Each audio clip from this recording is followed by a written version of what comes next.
Hello everyone, and welcome to episode 387 of the MTG Goldfish podcast. I'm Seth, probably better known as Saffron Olive, and we have the full crew here this week, kicking things off with the owner of MTG Goldfish, Richard. How's it going this fine Monday, Richard?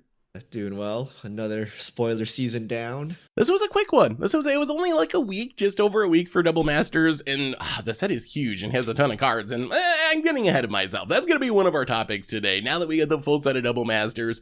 Before we get into all that, we got another co-host in Krim. Krim, how are you today? Pretty excited. We got to finally take a look at everything Double Masters, so now I get to figure out which sweet new artwork I'm looking for and all this other stuff. Yeah, so that's, one of our big topics. We're going to be talking Double Masters, the full set's out, the new cards that we got, kind of a little bit of an overview of the set now that we can see what's going on with it, everything that's in there. We also got Alchemy cards coming out from Alchemy Horizons that we wanted to mention briefly. There's also been a lot of talk about Commander Legends Baldur's Gate. Now that we've seen the whole set on that and the whole set of Double Masters, it's been a topic of conversation again. So we wanted to talk about that a little bit. We got some Brawl news of all things, and then an interesting question about what it would take for a pure life gain card to actually see playing constructed. And then, of course, answering your Fishmail questions. So that's the overview for today. Before we get into it, a reminder that our show today is brought to you by Card Conduit, and we've been telling you about Card Conduit, a great way to sell your Magic collection, and their curated shipment service that lets you sell your valuable cards with a reduced service fee for a while now. As long as your cards have a retail value of $2 or more, you can send in as many as you want and still just pay a 5% service fee. And like with all of Card Conduit's services, you don't got to sort your cards, you don't got to grade your cards, you get to skip all those hassles and just safely package everything up and ship it out, and you'll even get a detailed report with the results. So you can check out Card Conduit's curated shipment option as a way to buy list cards with fast processing, optimized prices, and the low service fee of just 5%. And you can even get another 10% off by heading over to cardconduit.com/MTGGoldfish. Card Conduit, they're the easiest way to sell your Magic cards. So thank you to Card Conduit for supporting the show. And let's talk some Magic, and let's kick things off with the big news, which is Double Masters. We got the full set on Friday, and I do want to talk a bit about from a meta perspective, this set, is it good, is it bad, the supply? But before we get into that, we should probably cover some of the big cards that we got in the last week, because when we podcasted last, I think we only had like half the set.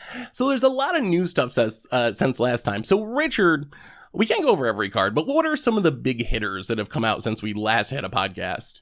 All right. The big hitters: Seasoned Pyromancer, Emrakul, the Aeon's Torn, Mana Drain, Concordant Crossroads, Kalia of the Vast, Aurelia, Food Chain, Warrior's Oath, random Portal 3 Kingdoms card worth way too much, Monastery Mentor, and on the rare side, we have Smothering Tithe, City of Brass, Gravecrawler, Privileged Position, my favorite Bloodforged Battle Axe, Ether Vial, Force of Negation, a big one, Darksteel Plate, somehow $10, Forbidden Orchard, and I think Conqueror's Flail, some random commander cards here, Child of Alara.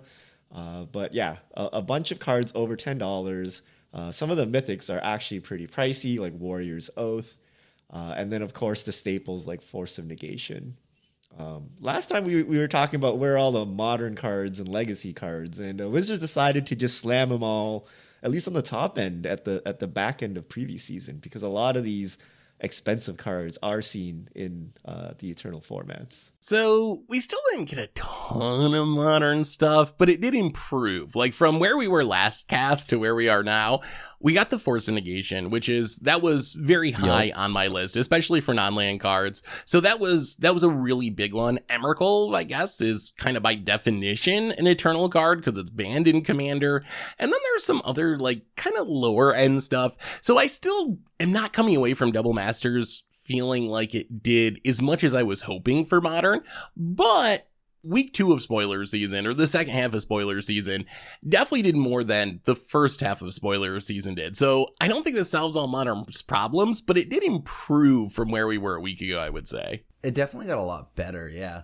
It leaned more towards the 60 card side, but I think the Force of Negation was pretty big. I was surprised to see that. I was kind of hoping that they would, and they actually followed through with it, so I was pretty pumped on that.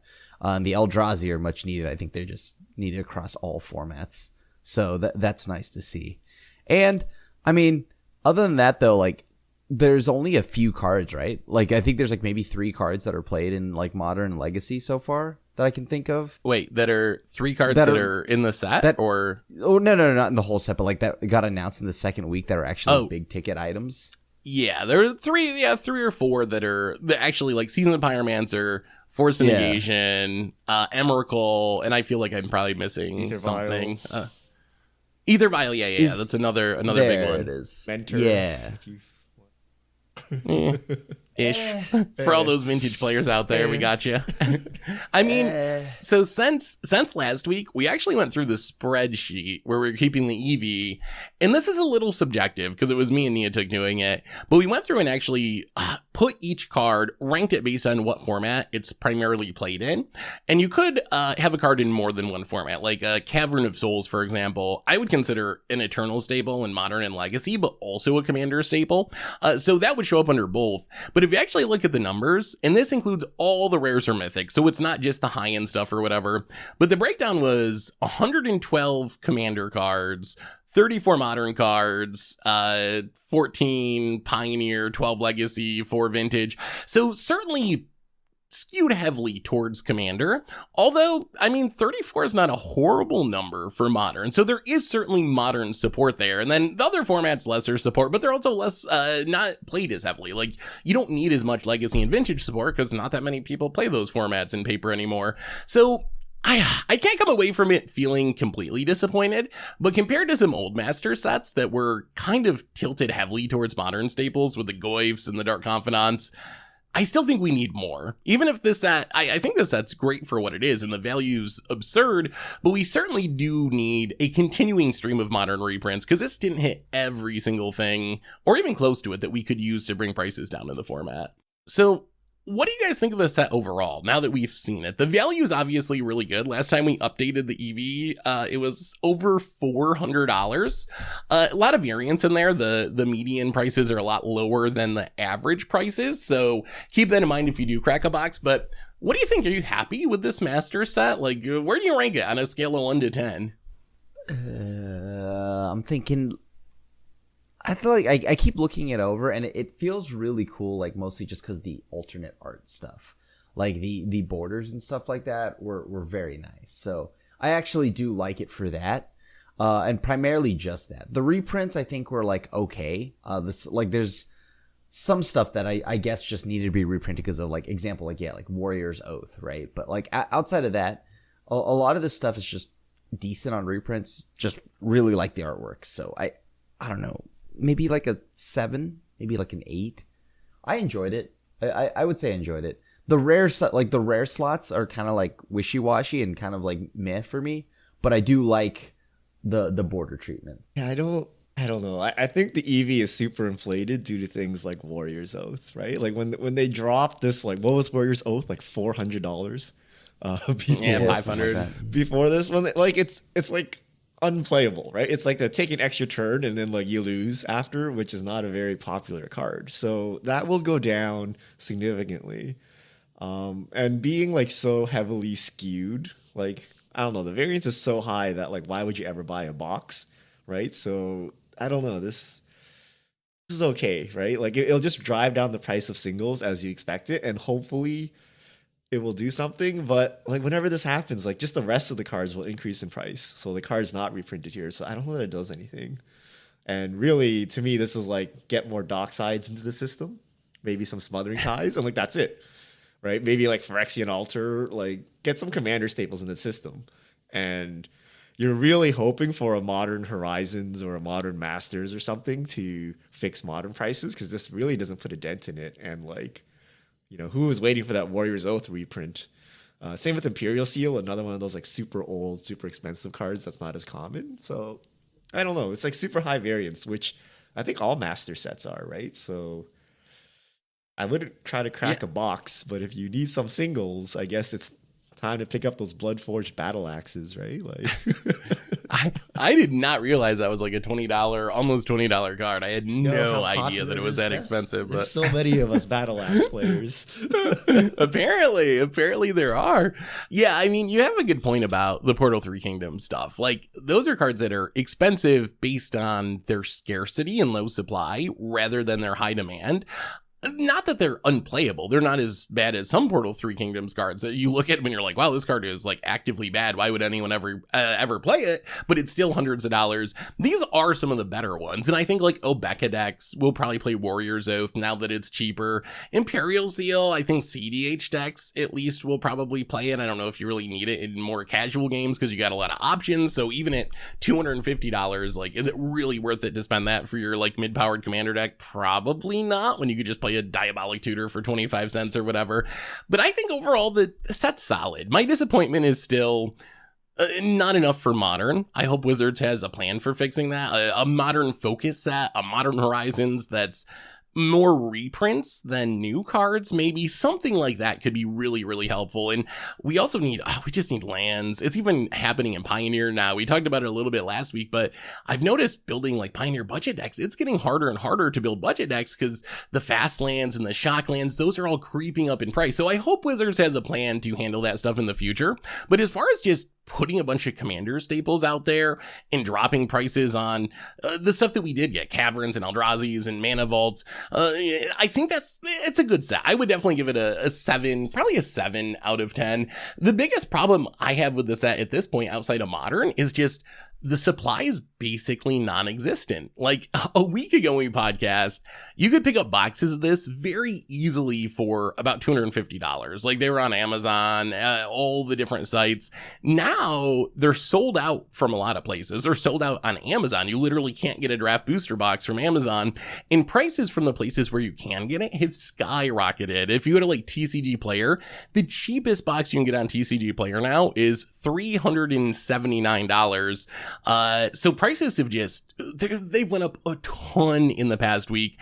And if you talk to vendors, you talk to people who are kind of like in the know at what the supply is, a lot of them have been talking about how they haven't gotten as much as they were expecting. Like the supply is just really, really limited. So it's going to be interesting to see if this fixes itself or if this is just going to be a super low supply set. Traditionally, there's like one print run of master sets and that's it. And we've dealt with this. I don't know if you remember like original Modern Masters or Modern Masters 2015. Those ones sold out and box prices skyrocketed. And it was essentially impossible in some cases to get a box, even if you were willing to pay any amount of money. Like just the stores didn't have them. They were all sold out instantly.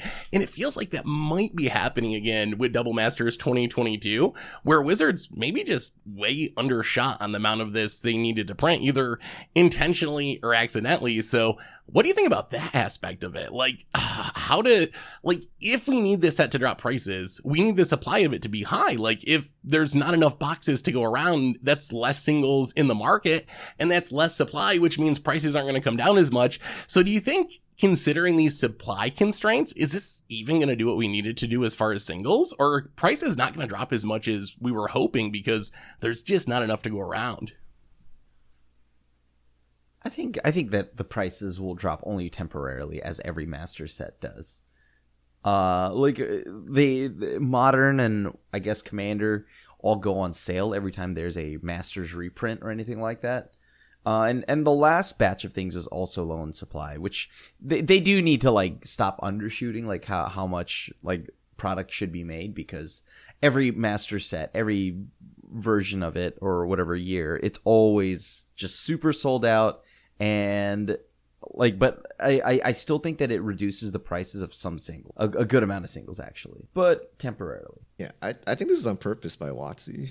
Like, this is the create FOMO so that you buy the next master product, right? Like kind of like Secret Lair. If you make a limited edition, you don't pre-order immediately, it gets sold out, and then, you know, it looks good for them and it keeps prices high. So I actually think this is somewhat intentional, but like, I wonder how far this can sustain. Like, Magic prices keep going up, but like, has anyone looked at the rest of the world? Like, with, you know, the stock market and macroeconomics and everything is like coming back down from COVID inflation, but I don't see it happening in Magic cards.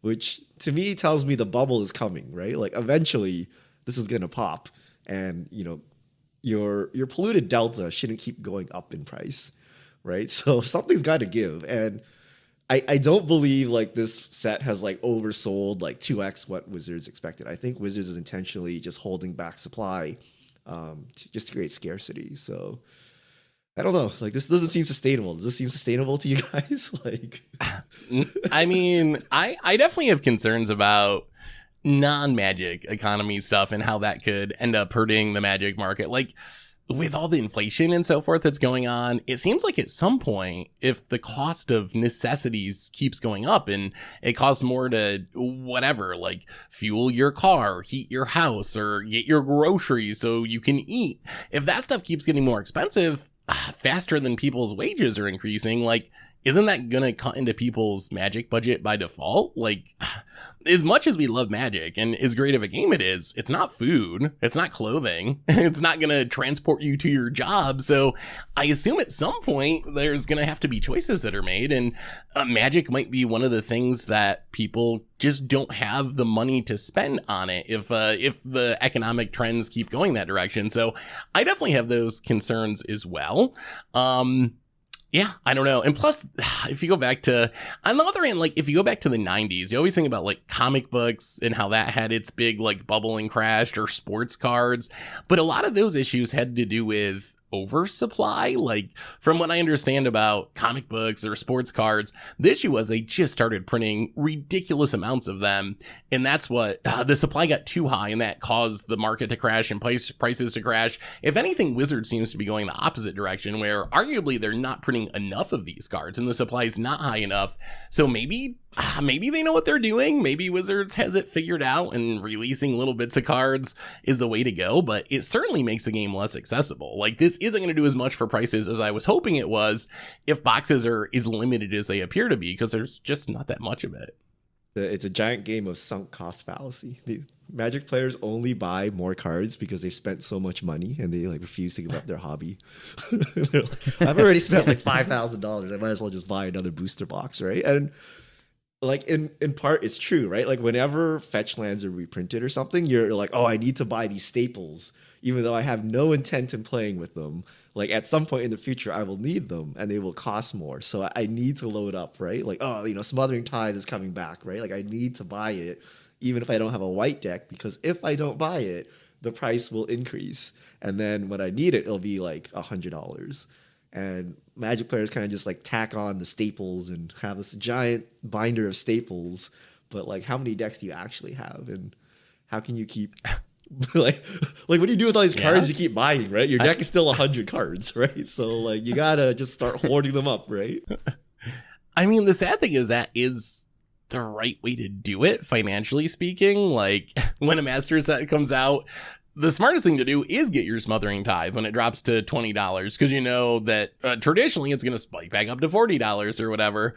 But you're right, that does end up getting like super expensive. And I was laughing because I have that same experience. I have so many cards that are left over from buying collections or just cracking random boxes for fun.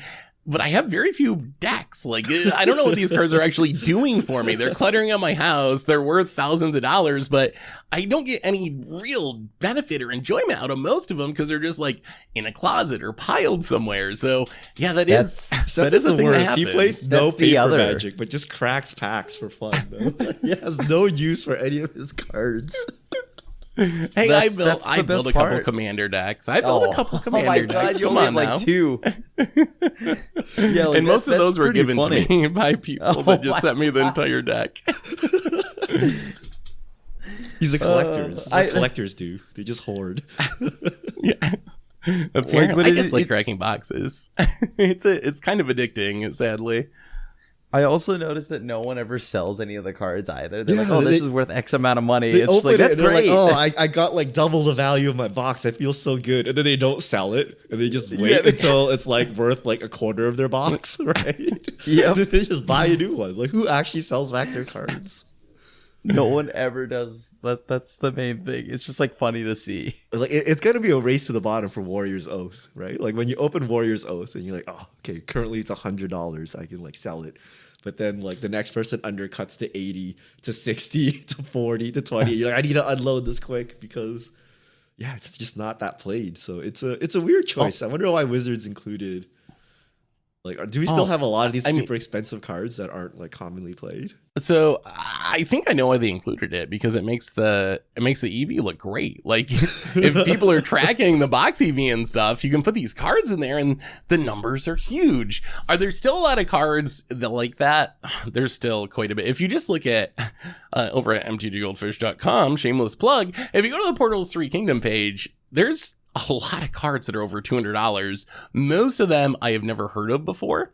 I have no idea what they do, but they're like random horsemanship cards and so forth, but they're like $400, $350. So I think Wizards can do this quite a few more times. Imperial Seal was the most expensive card in the set. It was like $1,800 for the Portal 3 Kingdoms version, but like Zodiac Dragon is $700. Burning of Zingy, the blow up some lands and 4 damage to everything, that's in there. Ravages of War, another Armageddon's $500. So I would not be surprised if Wizards kept putting these Portal 3 Kingdoms cards in sets for quite a while now as a way to just make the EV look good. And it'll be interesting to see what happened with prices. My initial thought was the prices on both Warrior's Oath and Imperial Seal are just going to crash like to $50 or less even. But now I'm not so sure. Like Imperial Seal, it dropped down to like 100 or 150 at one point, and now you can't find them for under 250 on any of the sites. Warrior's Oath, it is at 100. You can find it pretty easily for 100, which is a lot less than it was. But I was thinking that might be like a $20, $25 card. So I'm actually getting a little nervous that prices aren't going to sink as much as we were hoping they were, just because the supply is going to be a lot less than we were hoping it were. So I still think the long-term trajectory is definitely down. Oh, what's the tutor creature? The red one. Imperial Recruiter? Yeah. Imperial Recruiter is like, that's super cheap now, right? And that was a card that was hundreds and hundreds of dollars because it was a Portal 3 Kingdoms card. But I think you can copy. It's like the best thing it does. Like it's also been reprinted though a lot, right? Or I guess a decent amount. Yeah, it was in Modern Horizons, which is a pretty high supply reprinting, but you can get copies of that for like $6 now. And that was one of the Portal cards that was like $500 not that long ago. So I think eventually we're going to have the same thing with Imperial Seal and Warrior's Oath. But I don't know if just this reprinting will do it, or if it's going to take another reprinting to really get the prices down. Can you imagine being the person that bought Imperial Seal for like $1,800 for your commander deck, and then 1 week later you're like, oh, it's reprinted. Oh, it's $200. So what is your advice to the average Magic player? How should they interact with this set? You're someone who's trying to play Modern or Commander or whatever. There's this expensive product with all these cool cards. How do you benefit the most from this as an average player? Buy singles, like every other set. Yeah, buy singles. This is not even expensive. You should always just buy singles. This set, I think, especially egregious because you can't use like 80% of the cards you open, right? Either it's a legendary card, so you need to build a new deck, or it's like a 3-color card, so you can't just slam it in any of your existing commander decks, or it's like a modern card and you don't play modern, or vice versa. You play modern, you open a commander card. So like the ability to use like random cards in your pack, I think is exceptionally low. So I think you let the stores crack the boxes and then you go buy singles. Yeah, fully agree with that. I agree. I did end up getting 1 box. I know it was unwise. I agree, but I did the exact opposite. I know. Do as I say, not as I do, I think is the lesson here. I know it's not a smart decision, but someone gave me a decent-ish price at $300, and I was like, all right, I'll crack it on stream. That's the thing. I always have the justification of like content. I'll open it on stream. I'm not just a degenerate, idiotic gambler. This is for content. All right. So piggybacking on this Double Masters thing, I got to ask you a little bit about Commander Legends Baldur's Gate, because I don't know if you guys have noticed this, but just in the last week or so, there's been a lot of bad press about Commander Legends 2. A lot of videos I've seen on YouTube with people talking about how bad the set is. And one of the things that has been brought up that I thought was kind of interesting is people feeling a little bit almost bait and switched. That's probably not exactly the right word, but people expecting Commander Legends to have some of the reprints that showed up in Double Masters 2022 based on the first Commander Legends, having Vampiric Tutors and Scroll Racks and Mana Drains. So people were kind of like hyped for that coming in Commander Legends Baldur's Gate, and then it didn't happen. And then like a week later, we get all those cards in a much more expensive set, Double Masters 2022. So what do you think of Commander Legends Baldur's Gate through the lens of now seeing what's in Double Masters? Like, are people right to be calling it a failure, one of the worst releases ever, all this stuff, or are those people off base? Like, where are you at with Commander Legends Baldur's Gate? Baldur's Gate was a fine release of like new D&D cards, but not necessarily like a Commander Legends title. I think that's the main thing, right? Because when it was initially getting spoiled, we were kind of talking about how not a lot of power was reprinted in there, right? Not a lot of things were needed that were reprinted in there. And when you have something like Commander Legends where you assume there'd be tons of new cards and like solid reprints, it didn't really do much on the reprint department. I think it actually, were there any good reprints? Let me think here. I know there were a few, like the Battle Bond lands, but like outside of that, were there any like key reprints that we needed? Battlebound lands and Reflecting Pool, really, but there was, unless I'm forgetting something, and I don't think I am, there was no like high-end Mana Drains or Scroll Racks, anything of that level. It was really the lands, and then like Bramble Sovereign, a few things that were like, oh, this was a Bladus Elves, oh, it's like a $20 commander card that hasn't been reprinted in a while, but nothing that was like, oh my god, there's a $100 Mana Crypt or whatever. Yeah, like that's kind of weird because that's where you'd assume a good amount of the actual like Double Master stuff would be reprinted, right? Like I was assuming that you'd get a lot more of the like things you're seeing in Double Masters in Commander Legends. So yeah, simple things like an Imperial Seal or maybe like a Mana Drain and things like that, or especially Smothering Tithe. Like there's definitely a way you could work Smothering Tithe and Dockside into the D&D world. Now, I know you have to fit it within the, like, you know, the spaces that they have, like, flavor-wise. So, like, a few of these actually just flavor-wise make sense in D&D. So, I don't know. I think that's probably why. This felt like the real Commander Legends release, even though it didn't have new cards. Yeah, like you can predict it. It's a bit of a branding fail, like Krim said, right? Like you hear Commander Legends, you think cards for commanders, and then you would think, oh, high-end reprints. But in reality, Wizards is like, this is a new commander set with new cards. Only the new cards are required to sell the set, right? And they only put reprints in dedicated reprint sets that are high-end.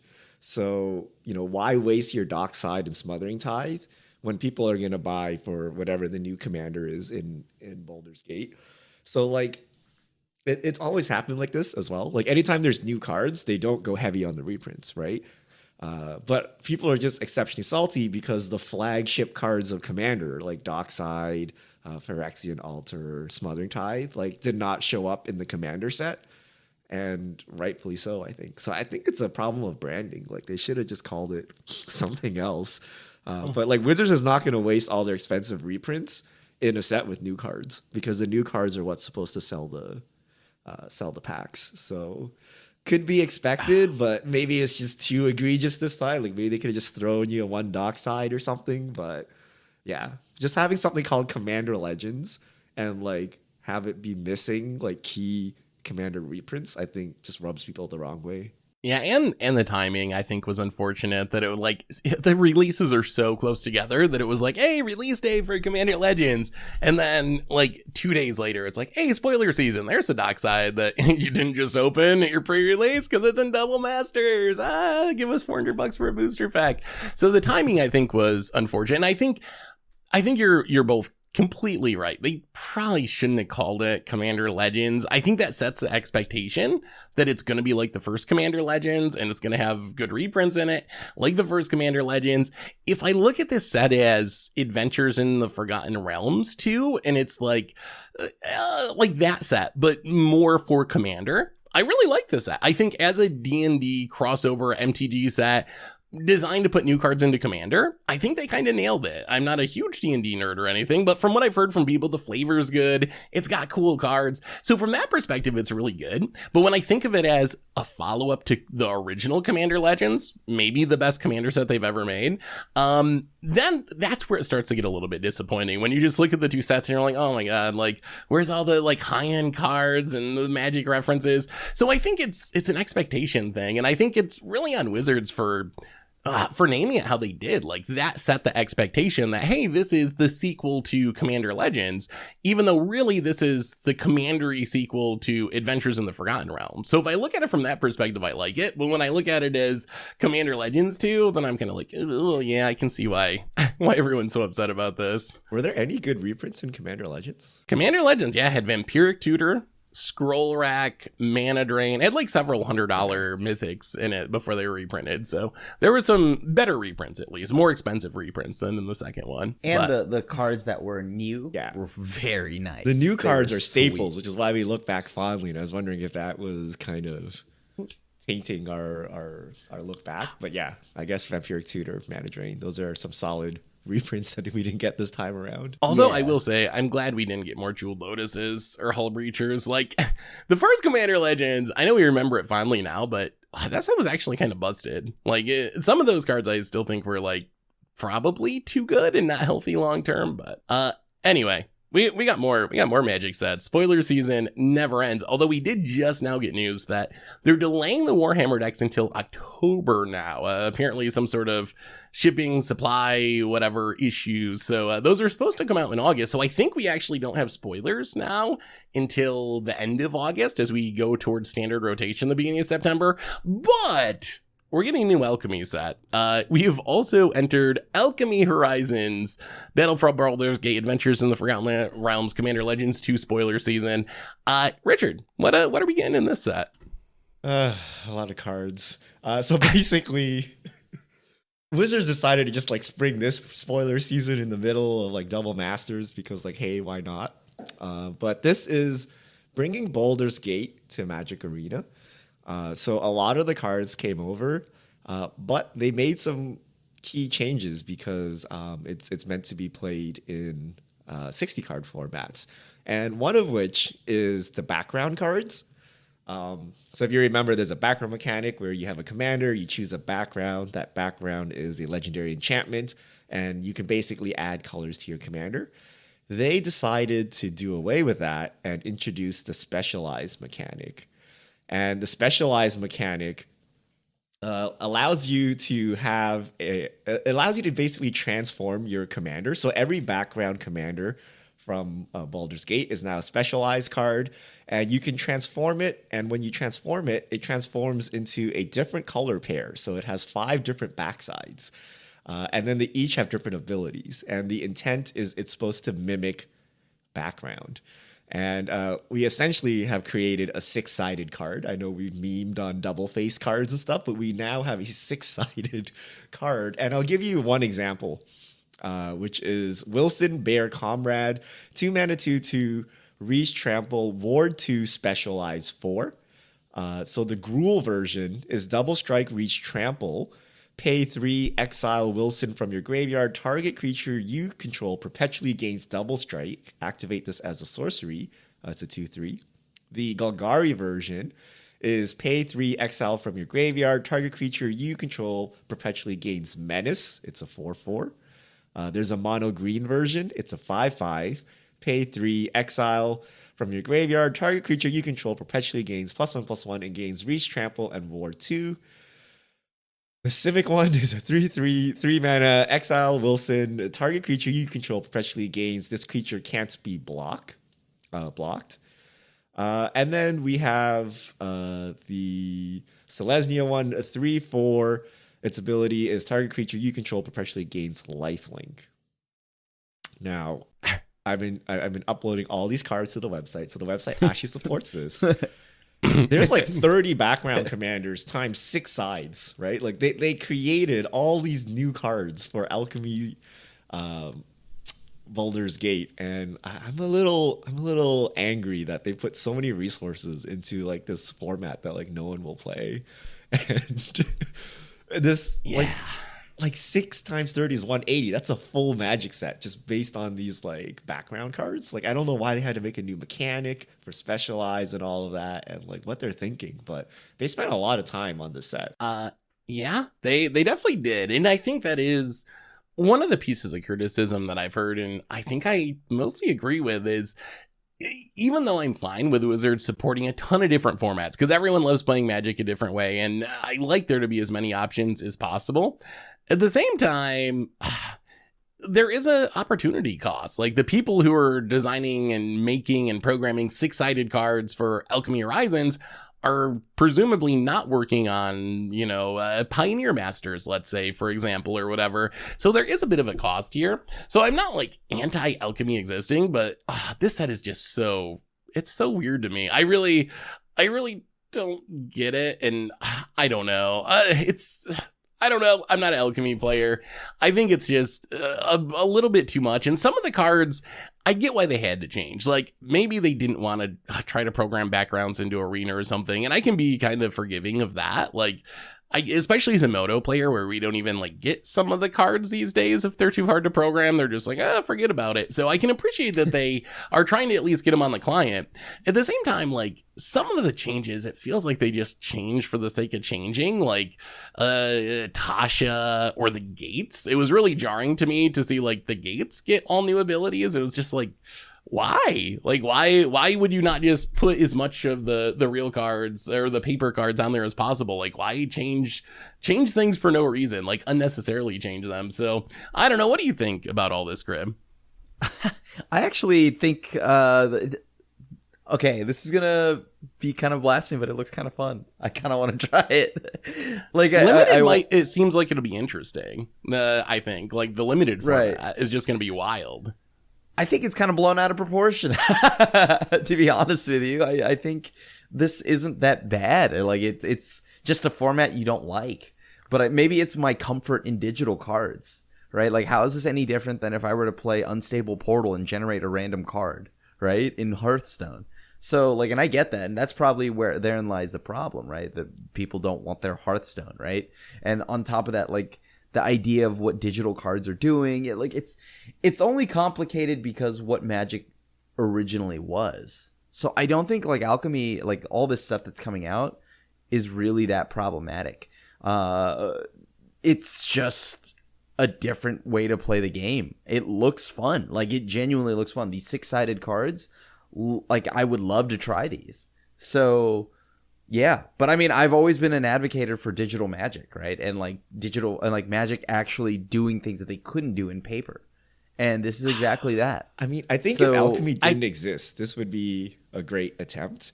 But I think what's getting to me is like Alchemy is flopped. Like we know nobody plays it. Like the numbers are very bad on it. Yeah. And that they spent the time doing this rather than fixing whatever bugs there are in Arena, spectator mode, making Pioneer, like anything you could have done with your limited resources. But instead they chose to do this. And I even forgot the most funny thing. So Wilson has Reach and Trample and is a 3/3. But the Simic side has Wilson can't be blocked. So you have an unblockable Trample Bear. And you're just like, what is going on here, right? Like, but yeah, what if someone has, I don't know, what's the card that lets you block unblockable things? Does that exist yet? It could. Yeah. I mean, is this? But like, okay, yeah, sure. Pioneer, I would love to see on Arena more than anything else. But I also want.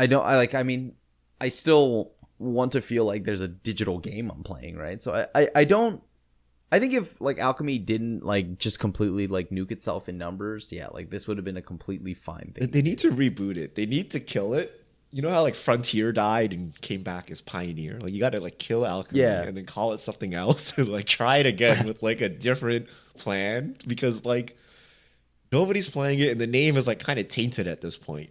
Right? Like if your most hardcore players are not playing it, and these are probably the players that spend the most money on your platform as well, right? Like I think we have a problem. And like there's this one person that emailed us and said like, why does Goldfish hate Alchemy? Like why don't you have any Alchemy decks? And then I tell them, like, we actually support Alchemy 100%. Everything is in the deck editor. You can do whatever you want. It's just nobody is creating Alchemy decks, right? I don't know where these Alchemy players are, but they're not coming to our website. So we're not doing anything like against Alchemy. It's just not that popular, right? And I don't know, take it up with WotC, right? Like, I can't, like, we support all the cards. Like, we have no actual bias against the format on the website, but it's just not that popular. Yeah, for a little context, after that came up, I actually looked, and if you go to the advanced deck search, you can see user decks that people have submitted. And in the past 2 weeks, and this was as of a couple days ago when I looked at it, there were like 5,000 commander decks submitted, 3,000 modern decks, 28 alchemy decks, 28 over the last 2 weeks, which is like what, 2 a day are being submitted. So I know that's not representative of all arena players. Like, you're probably pretty enfranchised if you're, you know, putting decks on the goldfish or whatever. So it has the same issues as like the untapped data or whatever. But from any public data we have, alchemy just doesn't seem like it's popular.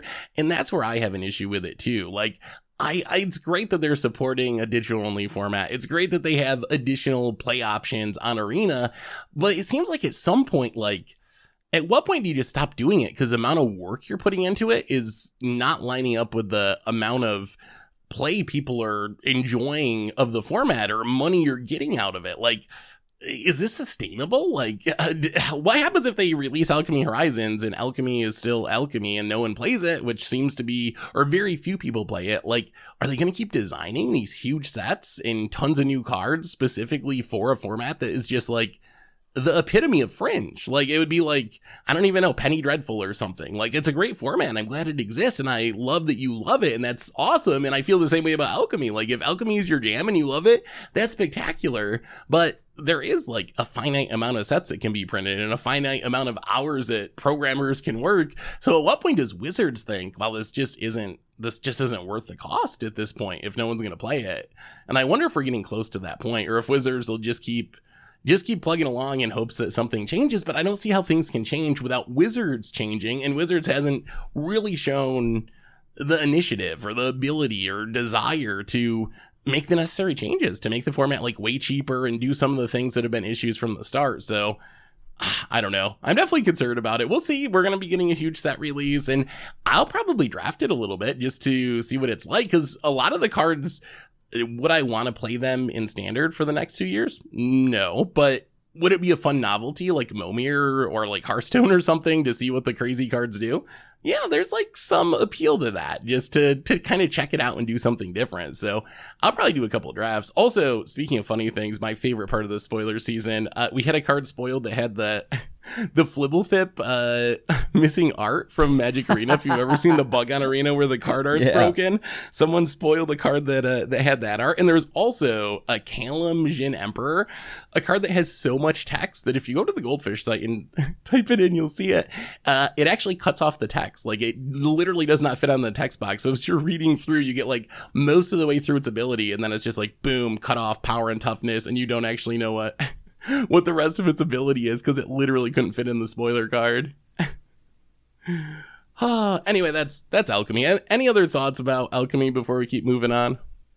All right, so next up, we got some tournament news. The winner of a tournament, and I love this news as well. Richard, what interesting tournament news happened this week? There was a Brawl event. And if you remember a while back, someone just showed up at a Brawl event and then just won it uncontested because they're the only one there.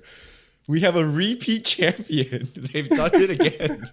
The two-time. Okay. Two-time Brawl champion. Showed up. No one was there. Just one. How does this keep happening? How does he keep getting away with it? Who keeps running these Brawl tournaments? Honestly, I concede out of respect. So like I just, if I know that person's there, I would just not enter out of respect. They saw them and they're like, oh no, we can't. Everyone drop. We can't play. There's no way we can win here. We gotta. I can't beat the two-time, so I'm gonna at this point I forever concede. Oh yeah, that's my favorite. It was so funny when it happened the first time, and then it managed to do it again. I wonder if he just goes to events looking for like to pick up the free Brawl win. Do you think that's why he goes to like Command Fest Frankfurt or whatever? Like, come on, no one sign up. How does someone else see the same thing and like do the same thing? They're like, oh, no one is here. Let me just sign up. And out of respect. They respect the 2-time. That's what I'm saying. And you get your playmat or whatever the prizes are, some tickets or something. Like that seems kind of profitable, actually. This might be like the rarest like trophy. You know how people have like their top 8 F&M or game day or something? This guy's like Brawl champion. And, like literally no one else can have this. Like it's actually the rarest. I mean, we know nobody else has it. They won. Nice Grand Prix championships. You know, LSV. Are you a 2-time Brawl champion? Let me see your playmats. I honestly didn't know they still ran Brawl events. I mean, I know it's super popular on Arena, historic Brawl, but as far as paper events, I had no idea. I thought that it just kind of went away, but apparently it still exists, at least for one person. Oh, all right. One other topic. This came up on the Reddit this week, and I think it's kind of an interesting thought experiment. And the question is essentially, you need to design a card that only gains life. That's all it does. There's no other upsides to it. All it does is gain a certain amount of life. What mana cost and amount of life would that card need to have to actually be constructed playable? Like 2 mana gain this much life, 1 mana gain this much life.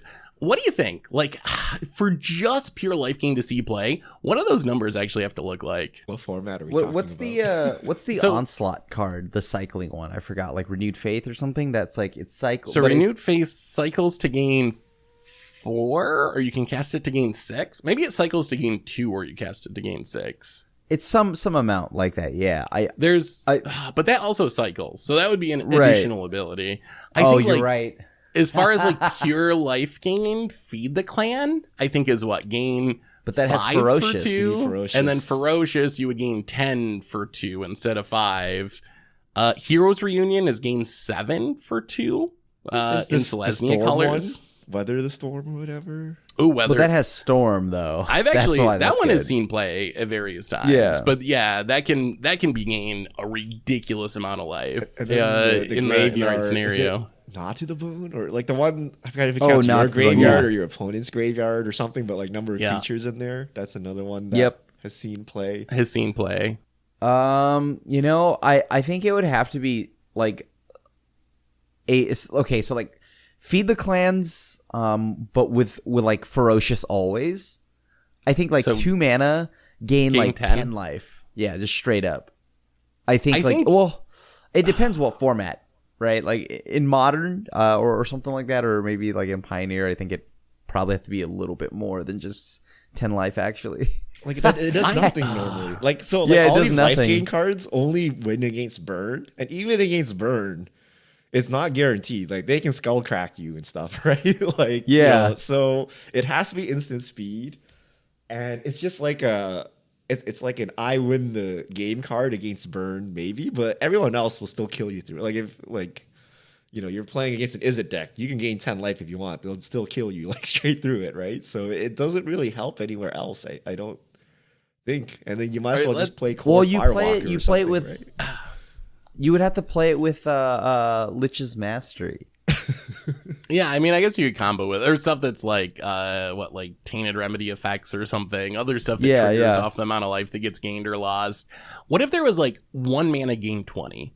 Discounting combos. I know you could play that with something and try to combo kill, but discounting those combos, 1 mana gain 20, is that something someone would just jam in a Modern deck or a Standard deck? Would that be worth it to essentially double your life total right off the bat for 1 mana? Or is that still like card disadvantage? They're going to kill you eventually, unplayed. I think 1 life to gain 20 is actually playable. Like that would be playable. That's like but only 2, right? Yeah, essentially that's a fog, right? With maybe some like spillover and like benefits, but like no outside of that in Modern. Yeah. That's true. But the fact is that you can use this to combo. So like the fact that I could pay 1 mana to deal 20 to your dome with Tainted Remedy is worth it. Yeah, I mean, I think obviously if you can combo kill with it, then it would be a staple in a combo deck. But would I jam it in a normal deck? I'm actually not sure. I'm still on the fence if I would just run that for value in a deck without any synergies. I lean Yeah, towards I- sideboard.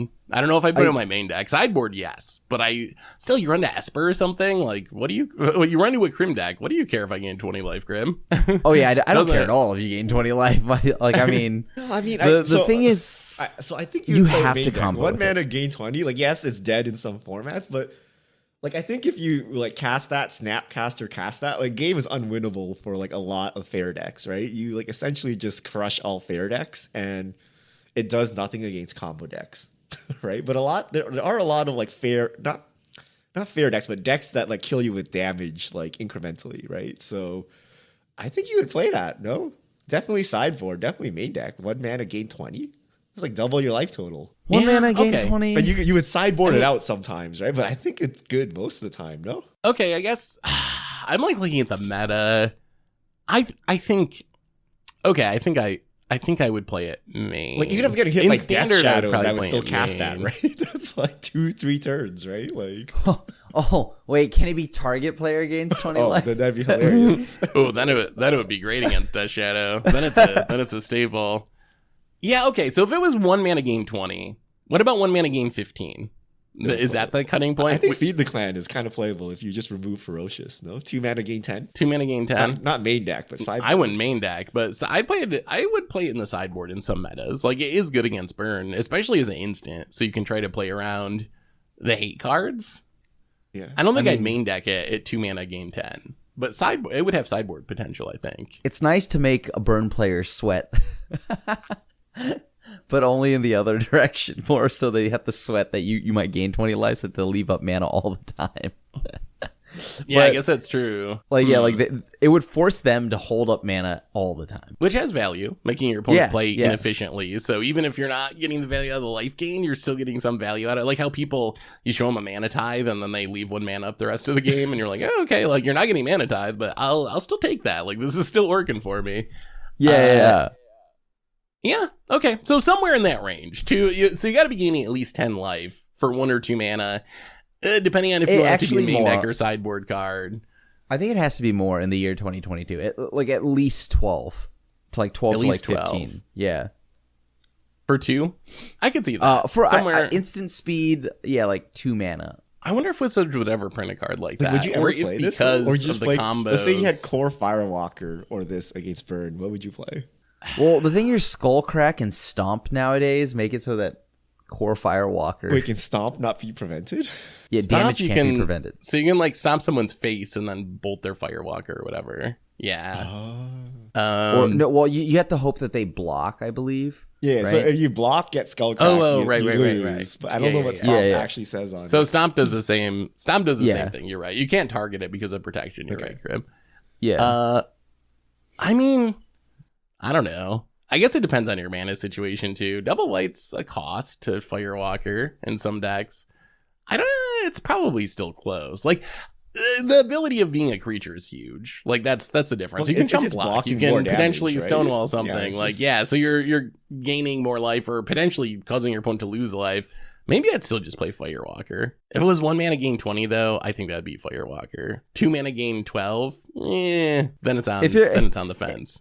If it's 1 mana, obviously, I think that's way more playable because it's way more maintainable, right? Just leave up 1 mana. Well, speaking of questions, I bet we have some interesting ones from the audience, and we're getting near the end of the cast, so I think it's time for some Fishmail. Richard, take it away. All right, if you have questions, send them to @MTGoldfish with the hashtag MTGFishmail, and we'll get to your questions on air. So first question, outgoing otaku. I personally found in the last few years with MDFCs and channel lands, they've led to more flexibility than ever and overall made the game better by reducing variance, making it more interactive. Do folks agree or too much power creep? I think they're great. They were an amazing addition to the game, allowing they've now just become staples, like right, like in most decks. Like just having the opportunity to turn a Jwari Disruption into a land is big. So I have loved them. They have been a wonderful addition to the game.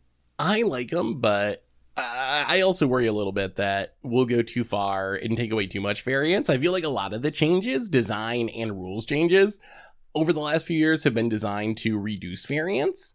And maybe we haven't gotten there yet. And in some formats, maybe we have a little bit, like in older formats. But I do think there's a point where you can take away too much variance and the game's going to become less fun. So I love MDFCs. I love the channel lands. I don't think they're a negative at this point, and I think they're a positive. But I am a little concerned that if eventually all of your lands are actually spells, then there's like no variance. And I don't know if I'd like that version of Magic that much. Isn't that how Magic players try to see Magic compared to other card games, though? That there's no variance?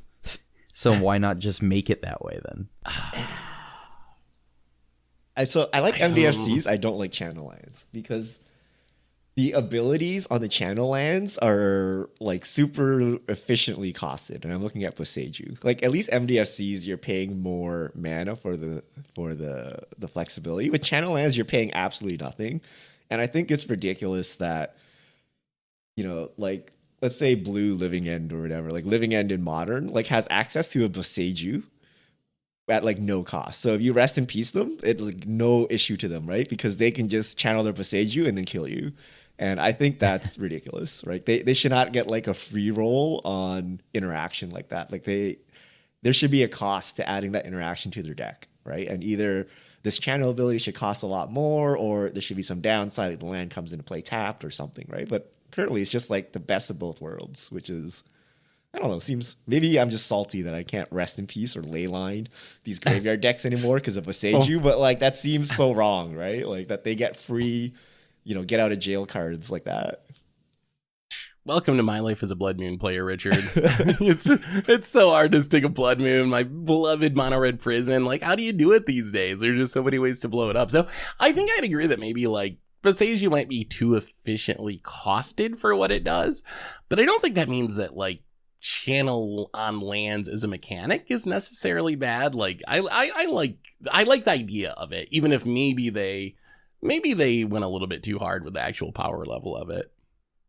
All right. Holy Schmidt 666. What is your thought on theoretically having rock, paper, scissors mini game before a match to determine who goes first? Also, what is your opinion on a free mulligan when you're on the draw to balance the disadvantage? Oh, I mean, I think you can decide who goes first in any random way, right? Is there a rule that, I don't play enough paper, is there a rule that keeps you from rock, paper, scissoring to see who goes first if that's what you agree with your opponent? I think some people would argue that that's like not random. Okay. I'm pretty sure I've done that at sanctioned events. Should I have called a judge? We're not allowed. Yeah. Should I have gotten sweaty and gotten a free win from that? Like, are you not really they agreed to it. Like, what stops us from playing like a game of Legacy to determine who goes first for our standard game? Like, because that one is clearly not random. Technically, I don't think anything does, right? But the issue is that it still cuts in your time, right? In rounds. So if you want to, I guess you could try that. Grim, you're a judge. You should know these. Can I play? Yeah, but I lapsed. I lapsed it for a reason. I've forgotten all of that. Like, I know that you just can't talk about monetary gains and all of that stuff. Okay, I looked up the actual rule in the actual rule book. In the first game of a match, the players may use any mutually agreeable method to choose who goes first. Yo. So it doesn't even say it's got to be random. You can have like a boxing match. You can have a boxing Technically, you can have a boxing match. Let's go out back here. We got something to settle. Play or draw. Have a boxing match. As long as your opponent agrees, it sounds like that actually. What if we play a game of Hearthstone to determine, or maybe a game of Alchemy? You know, I don't think Wizards would like that if you played a Hearthstone game to saw who went first in your Magic tournament, but that would be pretty funny. What was the second part of the question? I don't remember. On the draw, what if you get a free mulligan to try to balance? Oh. I feel like mulligans are already too easy in the world of London mulligans. So I would say no. I feel like it's probably abusable, but I don't know. I agree with trying to help the second player have an advantage because the stats we've seen suggest that you're pretty disadvantaged going second, but I don't know about mulligans being a way to do it. Yeah, I don't think mulligans like fix anything other than just...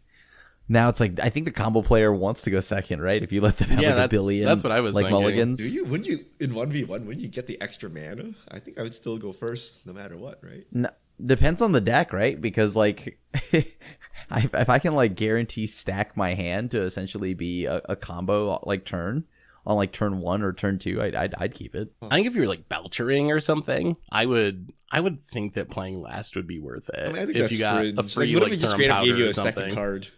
You get 9 cards. But then the problem is you run into the same thing with Monarch that we talked about in Commander a little while ago on the podcast, that like, aren't you just discarding the hand size No, you or probably have really turn one incentivizing play. people to play one drops? It's 60 card yeah. formats. Yeah. I don't know. Maybe a scry. It all comes back to scry. Scry's like the default. Whenever we talk about this stuff, I'll let him scry a couple times. That won't break anything, but it'll help him a little bit. So maybe you mulligan and then scry one or something.